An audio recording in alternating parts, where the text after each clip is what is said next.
From the headquarters of Telesur English in Quito, Ecuador, this is From the South. I'm Jose Daniel Lopez.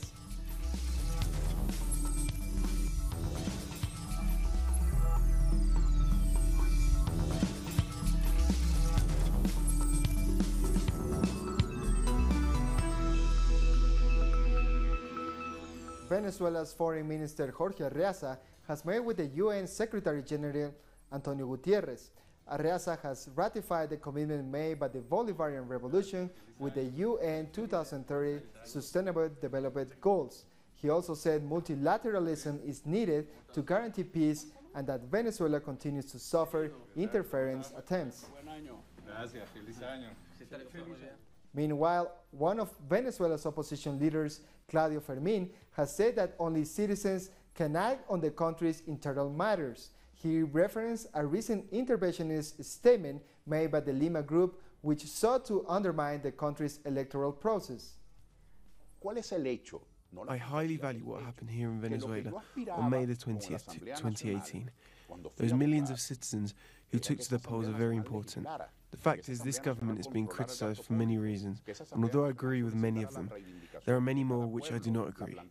So independently from all criticism, what validates any country's sovereignty are their citizens, not foreign ministers or presidents. Let's not consider Maduro for a moment. Let's think of the future. This is a small club of heads of state who have decided to undermine a government for not agreeing with them. Some world leaders have spoken against the United States' attitude towards Venezuela. Russia's foreign minister has said the approach of the United States towards Venezuela highlights the country's attempts to undermine governments around the world. Sergei Lavrov added that the U.S. influence effectively killed any chance for dialogue between the Venezuelan government and the opposition. We have heard talk that pushes for military intervention in Venezuela, that the United States will now recognize as the president of Venezuela the new head of the country's National Assembly, not Nicolás Maduro. All this is very alarming and shows the U.S. approach of undermining governments they don't like. That is a priority for them, in Latin America and in other regions. British Prime Minister Theresa May has won the no-confidence motion by a short margin. With 325 votes in favor and 306 against, May will remain as Prime Minister. The no-confidence motion was presented on Tuesday by Labourist leader Jeremy Corbyn after a majority of lawmakers rejected May's Brexit deal. It has been called the biggest political defeat of any government since 1920s. I'm pleased that this House has expressed its confidence in the government tonight. I do not take this responsibility lightly, and my government will continue its work to increase our prosperity, guarantee our security, and to strengthen our union. And yes, we will also continue to work to deliver on the solemn promise we made to the people of this country to deliver on the result of the referendum and leave the European Union. The Argentinian President Mauricio Macri has met his Brazilian counterpart Jair Bolsonaro in Brasilia. Bolsonaro greeted Macri at the Planalto Presidential Palace. The two leaders discussed the future of the Mercosur regional bloc, as well as border security and other defense issues. They also refused to recognize the elected government of Venezuela. Macri is the first foreign leader to visit the new Brazilian president. Hundreds of Hondurans headed for the United States as part of the latest migrant caravan were stopped by officials at the Guatemalan border. Riot police prevented migrants from entering the country and demanded they provide personal documents to continue their journey. As migrants set up several tents nearby, a new migrant caravan started their trip to the United States on Tuesday. About 200 migrants were able to pass through the Agua Caliente border crossing on Tuesday. However, hundreds were turned away or detained by Guatemalan immigration officials for not having the necessary documents to enter the country. The stories of Hondurans fleeing their country are all very similar. They say they do not have any options here, so they leave to protect their lives. On April 9th of 2016, I was shot. The bullet went right through me. I sought justice, but authorities never solved my case. Young people make up the majority of this second caravan. Their hopelessness and fear for the future has forced them to look for new opportunities. There have been so many deaths. It's difficult not to be affected by them, so I want to be far away. Many migrants have been victims of violence. Now they have to leave their families. My mother is sick, and now she's going to be alone. She got shot the same day when I was attacked. Daily violence has created panic and fear among the population, especially in those who live in the most dangerous areas. There was a massacre where I was working. They told me they were going to kill me too. That is why I'm fleeing. There's a lot of violence and crime, and we're starving too. A large percentage of people in the first and second migrant caravans are young people. So the future of Hondurans is fleeing from the country in order to save their own lives. We'll take a short break now. Join us again after this.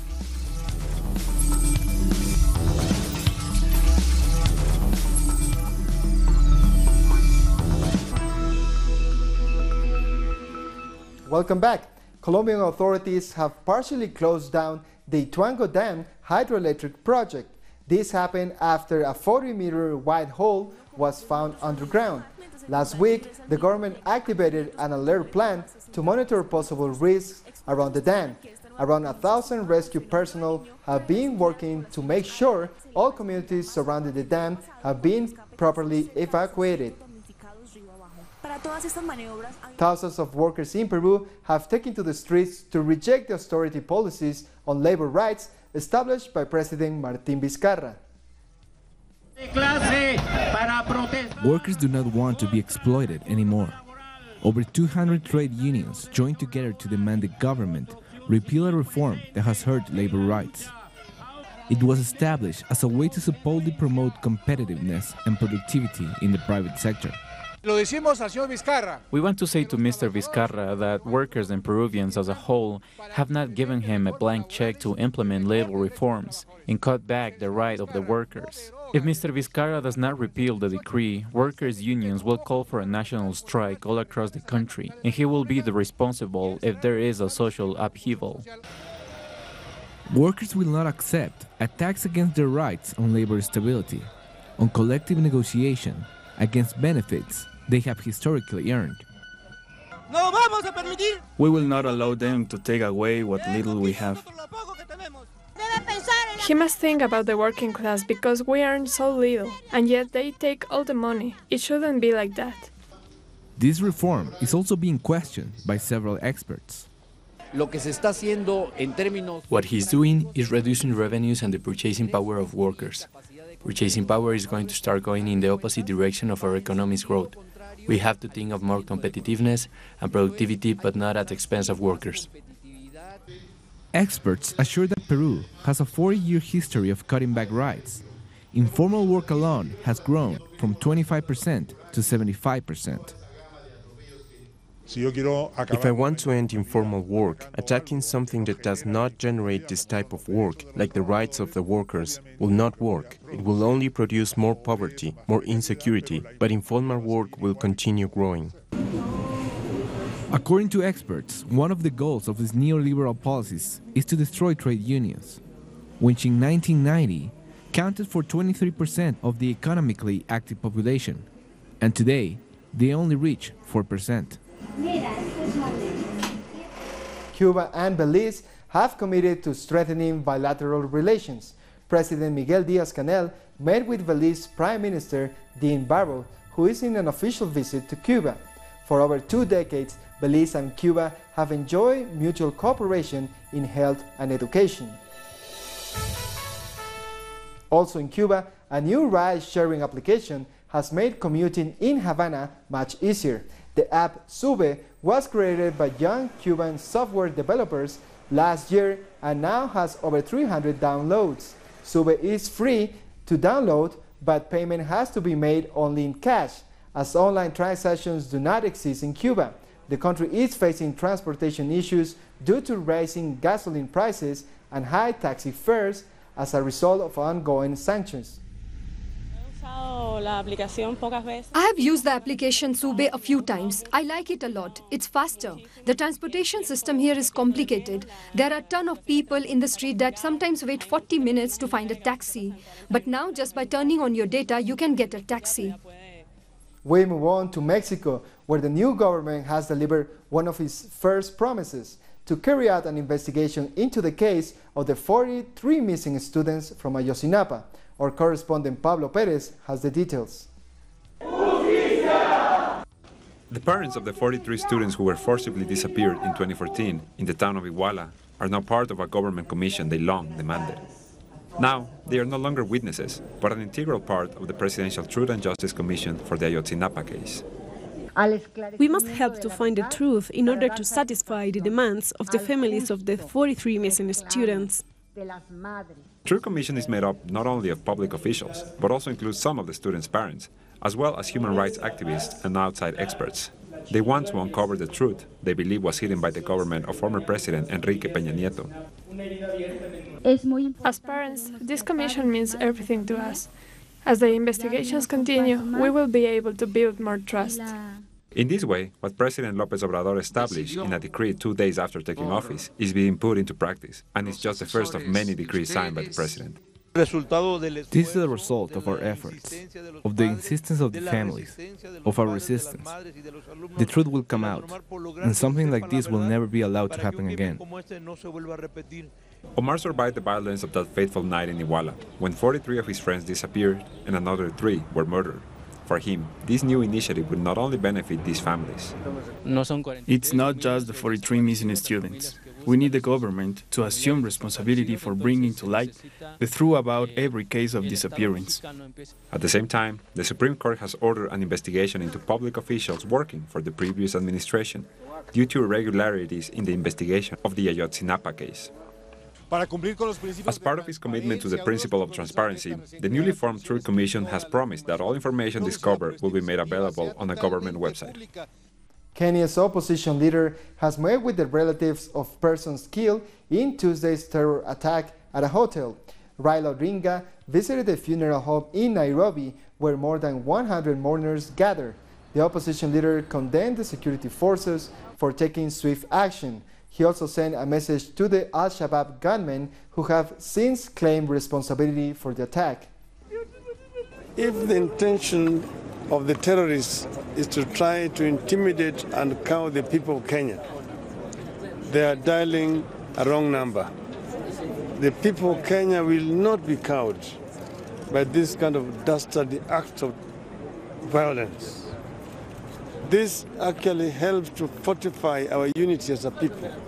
The unrest due to fuel price protests has left travelers from Zimbabwe stranded. Bus passengers traveling to Zimbabwe from South Africa found themselves stranded in Johannesburg as cross-border buses canceled the routes. This has also blocked the flow of goods into Zimbabwe from the neighboring countries. We're supposed to go to Harare, Zimbabwe now. We are coming from Port Elizabeth, but we can't proceed because they are saying things are tough. The buses are being banned and the roads are blocked. It's total shutdown. So as for today, we have to sleep here in Joburg. The government of Ghana has appealed to its citizens in the diaspora to return home. In an effort to boost Ghana's economy, the government is aiming to reverse outward migration in 2019 and encourage the country's citizens working overseas to come home. This in spite of economic problems the Western African countries facing. It's a good idea for everybody to come back home if you're from Ghana or your roots are in Ghana, but I don't know if it's right to stay in Ghana at the moment. I don't feel personally that Ghana is that stable financially. Guyana's acting Chief Justice will give a ruling by the end of January on last month's not-confidence motion to let the government's downfall. Acting Chief Justice said she will deal with the matters urgently. The validity of the non-confidence motion is being challenged in the High Court on the grounds that the vote of MP Charandas Parsud was invalid because he holds a Canadian passport. The Tobago Business Chamber is hoping for a deal that will allow Sandals Resorts to set up a multi-million-dollar project on the island. The chamber is convinced that the project will have been a turning point in Tobago's economy. The business group say the possible loss of foreign investment regarding associated projects such as an airport expansion and a marina. On Tuesday, Sandals announced its withdrawal from the Tobago project after questions were raised about its possible environmental impact. We'll be back in a minute. Stay with us.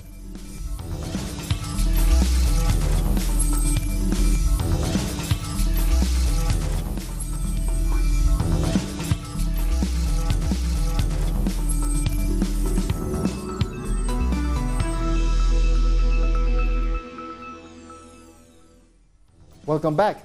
Palestine will try to become a full United Nations member now that it has assumed the presidency of the Group of 77 and China. Our correspondent in Egypt, Nayara Tardo, has the latest. Palestinian Foreign Minister Riyad al-Maliki says Palestine will ask for full membership in the United Nations, even though the move would likely be blocked by the US and Israel. The statement comes as Palestine assumes the presidency of the Group of 77 and China. Al-Maliki, who was in the delegation with President Mahmoud Abbas at the UN, called it a great advancement for the Palestinian cause. It means Palestine can now introduce declarations and motions of procedures before the organization. Secretary General of the Committee for Palestine Liberation, Syed Erekab, said Palestine will work to support all state members and to promote a fair and effective world order. During the official ceremony where the presidency was handed over, the Secretary General of the United Nations, Antonio Guterres, congratulated Mahmoud Abbas and the Palestinian people on this important step. He also recognized the work of Egypt during its presidency of the Group of 77 and China in 2018.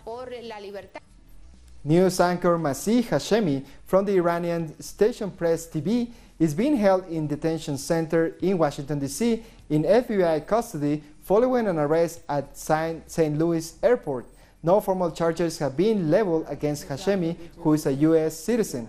Reports have indicated that Hashemi had her hijab removed against her will and that she was denied access to halal food. Relatives were unable to contact Hashemi for over 48 hours.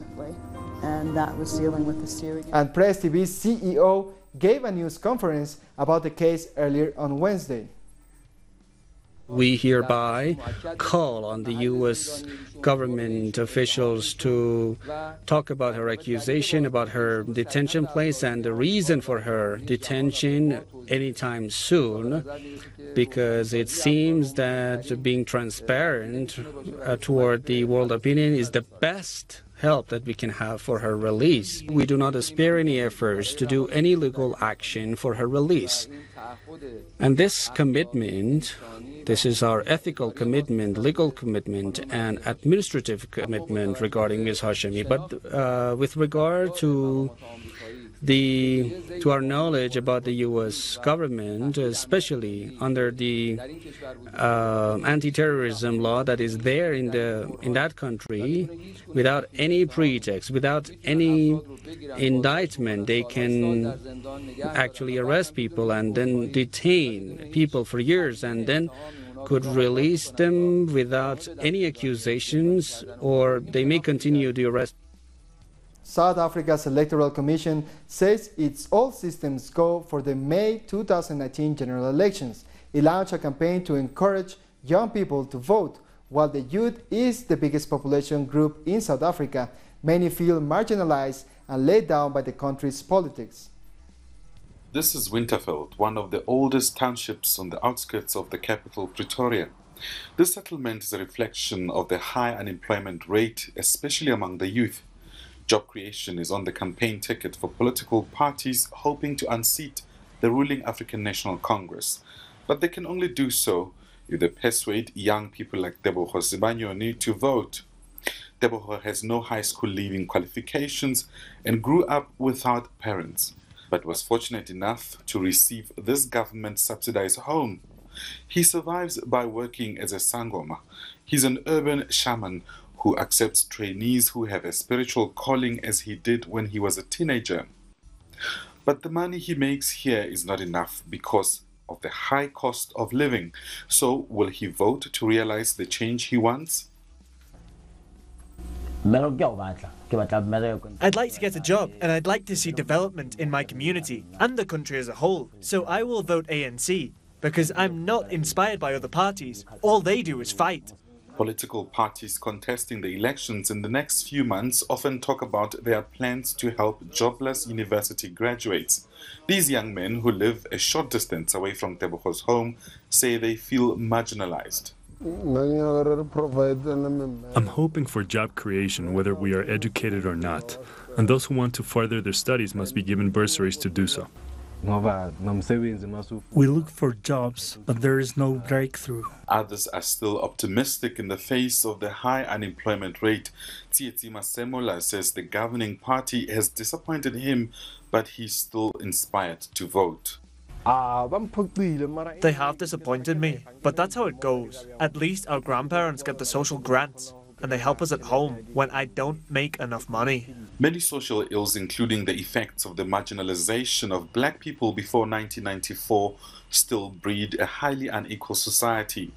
Perhaps it's time for politicians to rethink their approach towards the youth if they want to see them at the polls. Matiwa Mahlachi, Telesur, Winterfeld, South Africa.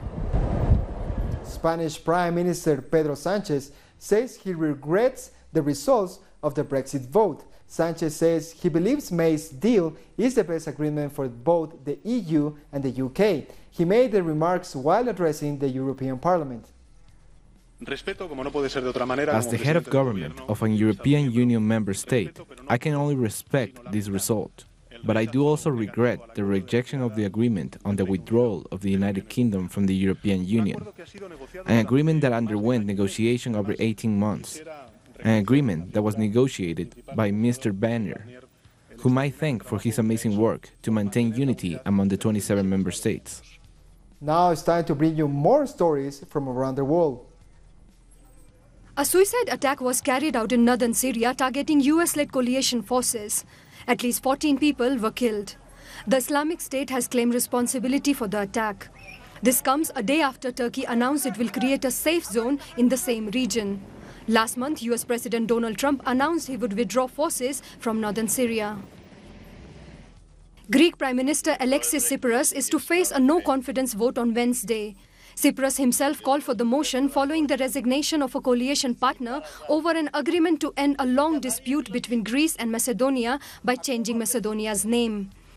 Last week, Macedonian lawmakers approved a constitutional revision to rename their country to the Republic of North Macedonia, but the agreement will only come into effect with the backing of the Greek parliament. We have a series of crucial open issues in front of us. In order to move forward with directness and clarity before the national representation, I ask for the renewal, the reaffirmation of trust in Parliament towards this government that took the country out of the bailout program, took the country out of the crisis and opened roads of prosperity for the Greek people. International Criminal Court prosecutors have appealed against the acquittal of former Ivory Coast President Laurent Gbagbo, urging judges to bar him from returning to Ivory Coast. Gbagbo and his right-hand man Charles Blé Goude were acquitted on Tuesday of charges of crimes against humanity in 2010-11, in which around 3,000 people died. A new exhibit at the Paris Aquarium in France is hoping to raise awareness about climate change. It includes 45 species of jellyfish floating in 24 pools. It aims to show how climate change threatens marine life and especially how warmer seas affect jellyfish populations. We come to the end of this news brief. This and many other stories you can find on our website at telesurenglish.net. And join us on social media, Facebook, Twitter, and Instagram. For Telesur English, I'm Jose Daniel Lopez. Thank you for watching.